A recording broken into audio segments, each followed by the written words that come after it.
नमस्कार, news room live में आपका स्वागत। मैं राहुल ओझा आपके साथ। इस वक्त की बड़ी खबर है, जहां इंडिगो की फ्लाइट में तकनीकी खराबी सामने आई है। अहमदाबाद से ये फ्लाइट मुंबई के लिए उड़ान भरने वाली थी, लेकिन इस बीच खबर ये सामने आ रही कि इंडिगो के विमान में तकनीकी खराबी आई। अहमदाबाद से मुंबई जाने वाले विमान में तकनीकी खराबी आई है। विंडशील्ड वाइपर में दिक्कत होने से उड़ान में देरी हुई। 25 मिनट के बाद से तकनीकी खराबी को सही किया गया। तो ये वही अहमदाबाद है जो पिछले दिनों बड़ा विमान हादसा देखा। और देखिए, इंडिगो की फ्लाइट में तकनीकी खराबी की खबर सामने आ गई है कि ये अहमदाबाद से मुंबई जाने वाली ये फ्लाइट थी, जिसमें तकनीकी खराबी आई। विंडशील्ड वाइपर में दिक्कत हुई और इस दिक्कत की वजह से उड़ान में थोड़ी देरी हुई। हालांकि बाद में इसे ठीक कर लिया गया और उसके बाद से फ्लाइट ने उड़ान भरा।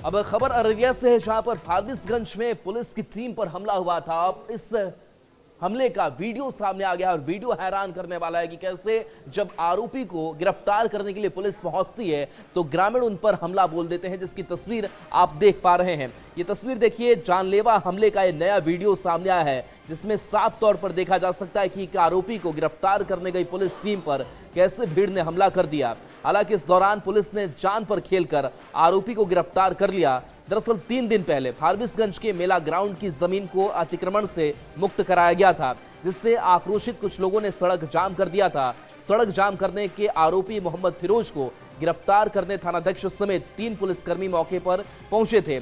इसी दौरान लोगों ने पुलिस टीम पर जानलेवा हमला किया था, जिसमें फारबिसगंज थानाध्यक्ष समेत 3 पुलिसकर्मी घायल हो गए थे।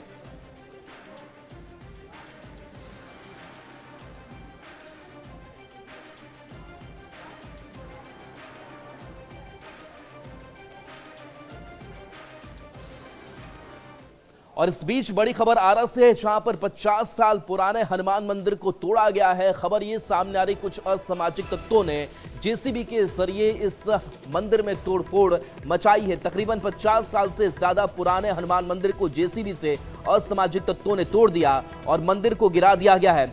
सुबह जैसे ही इसकी जानकारी स्थानीय लोगों को मिली, लोगों ने हंगामा करना शुरू कर दिया और बेहटा पीरो मुख्य मार्ग को जाम कर दिया। स्थानीय लोग असामाजिक तत्वों को चिन्हित कर कार्रवाई करने की मांग कर रहे हैं। वहीं मामले की सूचना के बाद मौके पर पहुंची स्थानीय थाने की पुलिस पूरे मामले की छानबीन में जुट गई है। आसपास के सीसीटीवी कैमरे भी खंगाले जा रहे हैं। चंदन हमारे साथ, न्यूज 18 संवाददाता। चंदन, आखिर ये कौन लोग जो 50 साल पुराना मंदिर आस्था के साथ दिखलवाड़ और इस मंदिर के साथ तोड़फोड़? जी बिल्कुल, देखिए पूरा मामला भोजपुर जिले के चिकरहटा थाना क्षेत्र के मोपती बाजार से जुड़ा हुआ है, जहाँ की तकरीबन 50 वर्ष से जो पूर्व का मंदिर है हनुमान जी का, जो लाखों लोगों की आस्था का केंद्र है और लोगों की आस्था काफी जुड़ी हुई है। जो देर रात्रि जेसीबी के द्वारा सामाजिक तत्वों के द्वारा उस मंदिर को पूरी तरह से क्षतिग्रस्त कर दिया गया, तोड़ दिया गया और मंदिर में लगी मूर्ति को भी क्षतिग्रस्त कर दिया गया। जैसे ही सुबह इसकी जानकारी स्थानीय लोगों को मिली, लोग काफी आक्रोशित हो गए। उन लोगों ने जनता की हंगामा शुरू कर दिया और सड़क को, जो पीरो बिरसा मुख्य मार्ग है, उसको जाम कर दिया। हजारों की संख्या में जो लोग हैं असामाजिक तत्वों पर कार्रवाई की मांग कर रहे हैं। वहीं घटना की सूचना मिलने के बाद तुरंत जो मौके पर पीरो के अनुमंडल पदाधिकारी, अनुमंडल पुलिस पदाधिकारी समेत कई थानों की पुलिस पहुंची हुई है। आसपास के सीसीटीवी फुटेज को खंगाला जा रहा है, लेकिन लोग किसी को सुनने को तैयार नहीं। लोगों का साफ तौर पर कहना है कि जिस तरह से मंदिर को क्षतिग्रस्त किया गया है, लाखों लोगों की आस्था को ठेस पहुंचाया गया है, तो वे लोग जो घटना में शामिल लोग हैं उस पर कार्रवाई की मांग कर रहे हैं। जी चंदन, चूंकि जेसीबी लेकर के सामाजिक तत्व पहुंचे हुए थे, क्या उस वक्त किसी ने नहीं देखा कब अंजाम दिया गया इस घटना को? बिल्कुल, देखिए देर रात तकरीबन 2 बजे के आसपास का ये मामला बताया जा रहा है, जबकि जेसीबी लेकर के जो असामाजिक तत्व के लोग हैं अचानक पहुंचे और उन लोगों ने मंदिर को पूरी तरह से क्षतिग्रस्त कर दिया। हालांकि आसपास के जो सीसीटीवी है उसको पुलिस पूरी तरह से खंगाल रही है और पूरी तरह से जानकारी लेने में जुटी हुई है। लेकिन क्योंकि मामला धार्मिक स्थल से जुड़ा हुआ है, लोगों की आस्था से जुड़ा हुआ है, तो लोग काफी आक्रोशित है। क्योंकि वो जो मंदिर है वहाँ लोग काफी पूजा पाठ करने के लिए पहुंचते हैं। चूंकि हनुमान हनुमान जी का मंदिर है, तो लोगों की काफी आस्था उनसे जुड़ी हुई है। तो लोग इसी बात को लेकर के आक्रोशित है और लोगों को जो इस घटना में शामिल लोग हैं उस पर कार्रवाई करने की मांग कर रहे हैं। जो पदाधिकारी है वो तमाम लोगों को, स्थानीय लोगों को समझाने में जुटे हुए हैं, लेकिन किसी को सुनने को तैयार नहीं है। मौके पर जो तरारी के विधायक भी हैं विशाल प्रशांत, वो भी पहुंचे हुए हैं और घटना की जानकारी ली है, लोगों को भी समझाने में जुटे हुए, लेकिन लोग किसी की सुनने को तैयार नहीं है। और लोग खासतौर पर जो घटना को अंजाम देने वाले लोग हैं उनको पकड़ करके कड़ी से कड़ी सजा देने की मांग कर रहे हैं। जी चलिए, शुक्रिया चंदन इस अपडेट के लिए आपका। और देखिए, इस घटना के बाद से कई सवाल भी खड़े हो रहे हैं और देखिए तस्वीर वैसे हम आप तक पहुंचा रहे हैं। देखिए कैसे इस मंदिर के साथ तोड़फोड़ की गई है और सवाल ये है कि आखिर रात के अंधेरे में किसने ये बड़ी साजिश की। और सवाल ये भी है कि आरा में असामाजिक तत्वों की करतूत सामने आई तो सवाल की आस्था पर चोट कर माहौल कौन बिगाड़ रहा है। और सवाल ये भी है कि पुराने हनुमान मंदिर से आखिर किसे दिक्कत हो रही थी और इसके साथ तोड़फोड़ की गई।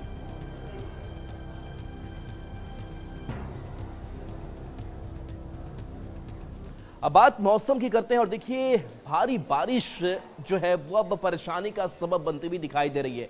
बिहार के कई जिले भीषण गर्मी की चपेट में है, लेकिन इसके साथ साथ नेपाल की अगर बात करें और बाकी उसके आसपास के इलाकों की बात करें तो लोगों की जो परेशानी है वो बढ़ चुकी है। नेपाल में हो रही भारी बारिश के कारण सीतामढ़ी के झीम और लखनदेई नदियों का जलस्तर बढ़ गया है। झीम नदी में अचानक पानी आ जाने के कारण डायवर्सन टूटा है। डायवर्सन टूटने के कारण सोनबरसा प्रखंड के लगभग 15 गांव के लोगों की परेशानी बढ़ गई है। अब उन्हें गांव पहुंचने में 5 किलोमीटर की दूरी तय करनी पड़ रही है। लोग जान जोखिम में डालकर नदी को पार कर रहे हैं। शहर के लोगों का कहना है कि नदी में अचानक पानी आ जाने से परेशानी बढ़ गई है। ये पानी आपको 1:30-2 बजे के आसपास आया है। 1:30-2 बजे के आसपास पानी आया है। देख रहे हैं पानी आया है, डायवर्सन से पानी चल रहा है। यहाँ तो बारिश हुआ नहीं है, नेपाल का पानी है, नेपाल से पानी आया है। तो क्या इस पानी से खेती होगा गांव तरफ? इससे कहाँ पानी, इससे खेती थोड़े होगा। बारिश होगा तभी खेती होगा, इससे संभव नहीं है। इससे तो कहीं दह जाएगा, कहीं कहीं खेती बच जाएगा। किसी को फायदा होगा, किसी को नुकसान होगा, इससे काम नहीं चलेगा। और देखिए गुजरात में मानसून की एंट्री हो चुकी है और इस मानसून की एंट्री के बाद से कई जो इलाके हैं वो अब पानी पानी हो चुके हैं। लोगों की परेशानी गुजरात में इन जगहों पर बढ़ चुकी है जहां पर भारी बारिश हुई है और भारी बारिश की वजह से देखिए किस तरीके से तेज बहाव जो है वो पानी का दिखाई दे रहा है। और ये आप जो तस्वीर देख रहे हैं कोई नदी नहीं है, ये कोई तालाब नहीं है, बल्कि सड़क है और सड़क ये तालाब में तब्दील दिखाई दे रही है। गुजरात में भारी बारिश से कई जगह जनजीवन अस्त व्यस्त हो गया है। गुजरात के सुरेंद्रनगर, राजकोट, अमरेली, भावनगर, मोरबी, खेड़ा, महिसागर, बोटाद और छोटे उदयपुर में अलग अलग स्थानों पर अगले 24 घंटे भारी बारिश की चेतावनी जारी की गई है। इसके अलावा कच्छ, साबरकांठा, पाटन, मेहसाणा, बाना, अहमदाबाद, गांधीनगर, पंचमहल, दाहोद, अरावली, वडोदरा, नर्मदा, भरूच, मोरबी, द्वारका, जूनागढ़ या फिर गिर सोमनाथ, पोरबंदर, सूरत, जामनगर की बात करें तो यहां भी अलग अलग जगहों पर हल्की से मध्यम बारिश होने की संभावना है।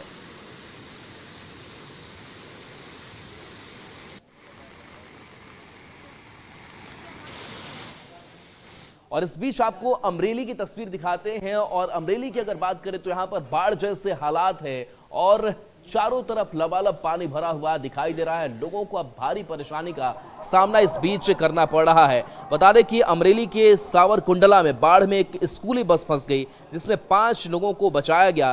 दरअसल वहां पर फिफाद और लुआरा गांव के बीच एक बस फंस गई है। यह एक निजी स्कूल की बस थी जो गरियाथर से सावरकुंडला की ओर आ रही थी। फिफाद के पास मेरामन और शेत्रुंजी नदियों के संयुक्त बाढ़ में फंस गई। सावरकुंडला की मामलतार टीम, अमरेली के फायर विभाग की टीम और पुलिस प्रशासन की ओर से तुरंत रेस्क्यू ऑपरेशन शुरू किया गया। जेसीबी की मदद से 5 यात्रियों को सुरक्षित बचा लिया गया है।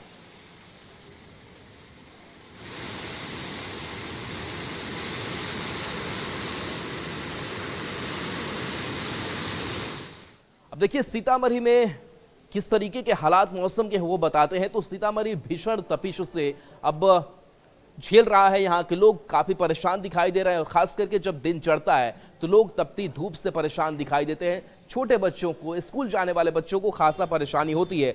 सड़कों पर सन्नाटा पसरा रहता है और कई लोग लू की चपेट में भी आ रहे हैं। जिला प्रशासन ने गर्मी को देखते हुए आंगनबाड़ी और निजी स्कूलों के समय में बदलाव किया है। ज्यादा जानकारी दे रहे हैं न्यूज 18 संवाददाता राकेश रंजन।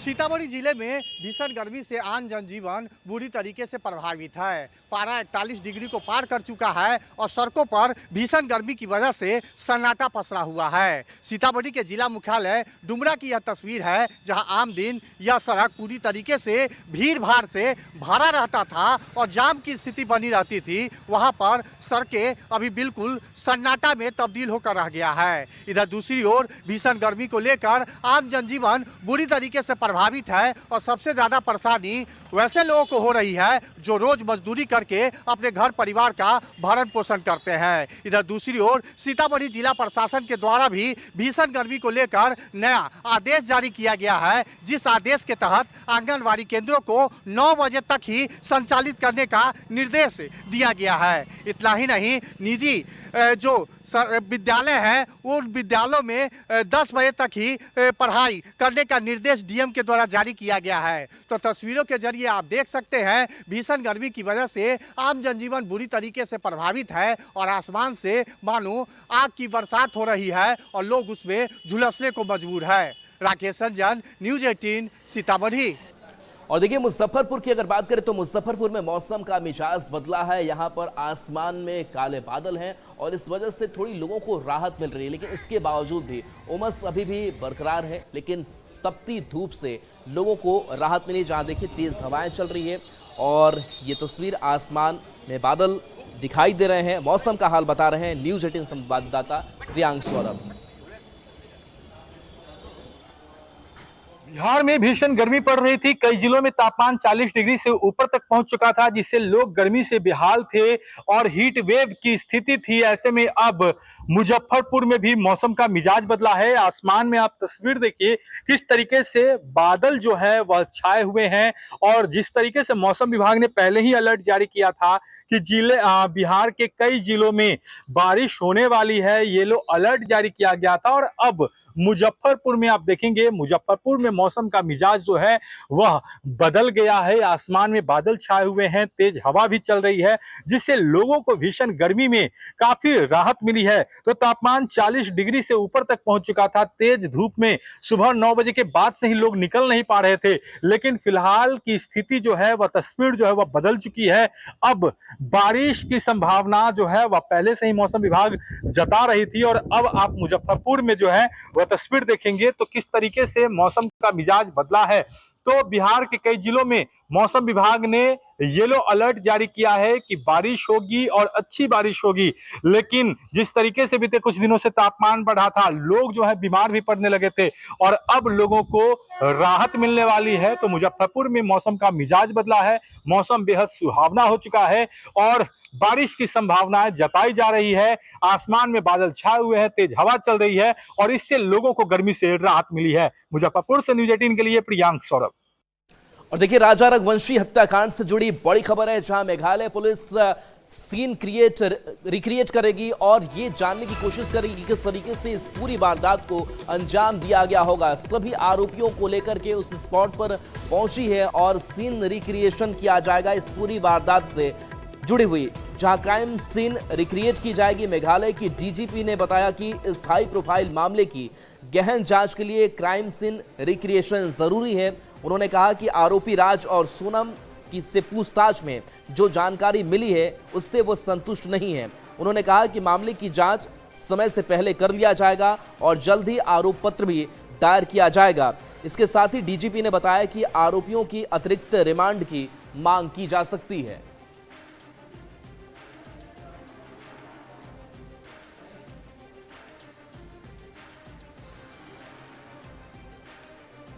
और देखिए, राजा रघुवंशी हत्याकांड से जुड़ा एक नया मामला सामने आया है, एक नया वीडियो सामने आया है और कह सकते हैं कि हर दिन नए खुलासे इस पूरे मामले में हो रहे हैं। और जो वीडियो सामने आया है वो वीडियो हैरान करने वाला है। अब राजा की हत्या के ठीक पहले का एक वीडियो सामने आया है। ये वीडियो 23 मई दोपहर 2 बजे के पहले का है। ये तस्वीर आप भी देख रहे हैं। ये वीडियो जब राजा, रघुवंशी और सोनम ट्रैकिंग कर रहे थे उस वक्त का है। इसमें सोनम और राजा के महज 50 कदम की दूरी पर तीनों हत्यारे भी ट्रैकिंग करते हुए कैमरे में कैद हुए हैं। ये लोग सोनम के आगे आगे चल रहे थे। राजा इस बात से अनजान था कि उसके कातिल उसके आसपास मंडरा रहे हैं। कैमरा देख सबसे पीछे चल रहा आरोपी चेहरा छुपाने की कोशिश करता नजर आया।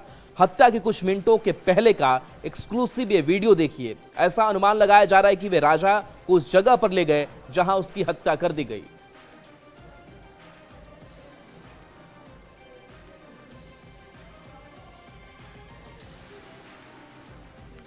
और देखिए, नीतीश कैबिनेट ने बड़ा फैसला लिया है और न्यूज़ 18 बिहार झारखंड की खबर पर एक बार फिर से मुहर लगी है, क्योंकि इस कैबिनेट की बैठक में क्या क्या हो सकता है इसके बारे में हमने जानकारी पहले ही दी थी। और खबर, सबसे बड़ी खबर यह कि नीतीश कैबिनेट ने बड़ा फैसला लिया। अनुकंपा पर नियुक्ति को मंजूरी इस कैबिनेट की बैठक में मिल चुकी है। अनुकंपा नियुक्ति नियमावली पर मुहर लग चुकी है। विद्यालय परिचारी के पद पर भी बहाली होगी। संजय हमारे साथ न्यूज़ 18 संवाददाता जुड़े हुए हैं। संजय, शिक्षकों के लिए खुशखबरी यह कैबिनेट की बैठक लेकर आई है, क्या महत्वपूर्ण एजेंडे जिन पर मुहर लगी? बिल्कुल राहुल, देखिए 20 एजेंडों पर मुहर लगी है और सबसे बड़ी बात जो है, राज्य में जो नए शहर हैं 6 शहरों के, वहां पर छोटे एयरपोर्ट पर सरकार ने MOU करने का फैसला लिया है। मधुबनी, वीरपुर, मुंगेर, वाल्मीकि नगर, मुजफ्फरपुर और सहरसा, इन शहरों के हवाई अड्डे को चुना गया है और इसके लिए 25 करोड़ रुपए हर हवाई अड्डे के लिए सरकार ने स्वीकृति दी है। 150 करोड़ रुपए सरकार की तरफ से स्वीकृति दी गई है। एक महत्वपूर्ण फैसला है ये राज्य सरकार का। और इसके अलावा राज्य के माध्यमिक और उच्च माध्यमिक विद्यालयों में विद्यालय पुस्तकालयाध्यक्ष के पद पर नियुक्ति के लिए भी बिहार राज्य विद्यालय पुस्तकालयाध्यक्ष संवर्ग नियमावली 2025 को स्वीकृति दी गई है। और इसमें जो बहाली की जाएगी वो अनुकंपा के आधार पर 50% होगी और 50% बहाली सरकार आयोग के माध्यम से करेगी। इसके अलावा राज्य के माध्यमिक उच्च माध्यमिक विद्यालयों में विद्यालय परिचारी के पद पर भी जो नियुक्ति है उसके लिए बिहार राज्य विद्यालय परिचारी संवर्ग नियमावली 2025 को स्वीकृति दी गई है। इसके अलावा सैप के जो जवान है 1717 जो रिटायर्ड आर्मी मैन होते हैं, उनका जो जॉब है वो एक्सटेंड किया गया है। साथ ही पटना के पाटलिपुत्र अशोका होटल जो 5 स्टार होटल बनाने का फैसला सरकार ने लिया है, इसको प्राइवेट डेवलपर को दिया गया है 90 साल के लिए लीज पर। तो ये भी एक महत्वपूर्ण फैसला है। इसके अलावा बांकीपुर क्लब और सुल्तान पैलेस जहाँ ट्रांसपोर्ट भवन था उसको भी सरकार ने 5 स्टार होटल बनाने का फैसला लिया है और इसकी निविदा जो है वो प्रक्रियाधीन है। अब दलहन और तिलहन जैसी फसलों की अधिप्राप्ति का भी सरकार ने फैसला लिया है, यानी मिनिमम सपोर्ट मूल्य पर इनकी अधिप्राप्ति की जाएगी। तो ये भी एक महत्वपूर्ण फैसला है। नगर एवं आवास विभाग के तहत बिल्डिंग बायलॉज में 5G की सुविधा को स्वीकृति देने का भी सरकार ने फैसला लिया है। ये भी एक महत्वपूर्ण फैसला है। तो कुल मिलाकर कई महत्वपूर्ण फैसले जो है जिन पर सरकार ने आज अपनी मुहर लगा दी है। राहुल जी, चलिए, शुक्रिया संजय इस अपडेट के लिए आपका।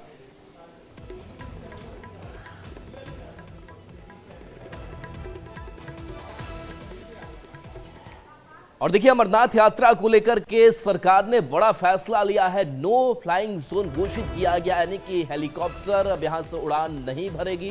हालांकि कुछ चीजों को लेकर के इससे अलग रखा गया है। सुरक्षा बलों की निगरानी पर यह फैसला लागू नहीं होगा। बता दें कि अमरनाथ यात्रा रूट नो फ्लाइंग जोन घोषित कर दिया गया है। सुरक्षा के मद्देनजर सरकार ने फैसला लिया है। नो फ्लाइंग जोन में पहलगाम, बालटाल भी शामिल है। 1 जुलाई से 10 अगस्त तक नो फ्लाइंग जोन घोषित किया गया है। आपको याद होगा केदारनाथ के पास ही एक चॉपर हादसा हुआ था और इस हादसे से सबक लेते हुए सुरक्षा के मद्देनजर ये फैसले लिए जा रहे हैं और अमरनाथ यात्रा रूट को नो फ्लाइंग जोन घोषित किया गया। हालांकि जो सुरक्षा बल है वो निगरानी कर सकेंगे, उन पर यह फैसला लागू नहीं होगा।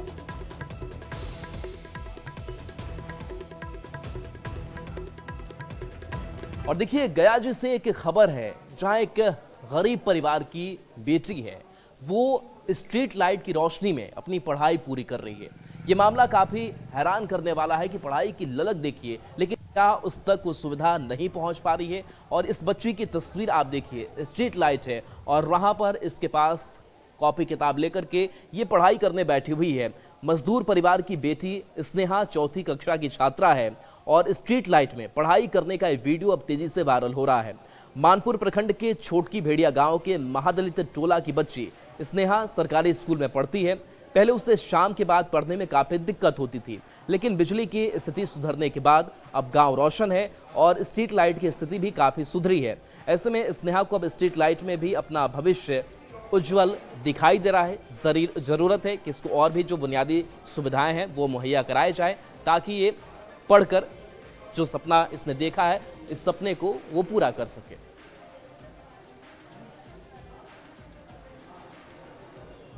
फोर्थ क्लास में कौन से स्कूल में? सरकारी स्कूल में पढ़ती है। स्कूल के नाम बताओ।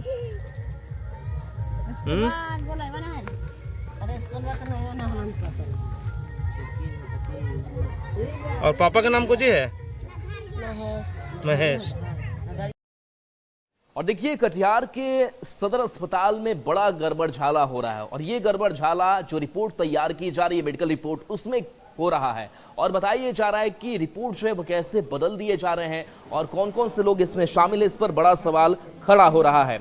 ओरिजिनल इंजरी रिपोर्ट को बदलकर ग्रेवियस बना दिया जाता है। बता दें कि सिटी स्कैन सेंटर का न्यूज़ 18 की टीम ने खुलासा किया कि वहाँ क्या कुछ चल रहा है। जो ओरिजिनल रिपोर्ट होता है उसमें QR कोड लगा होता है, लेकिन इस रिपोर्ट को बदलकर बिना QR कोड वाले फर्जी रिपोर्ट को इंजरी रिपोर्ट के तौर पर दे दिया गया है।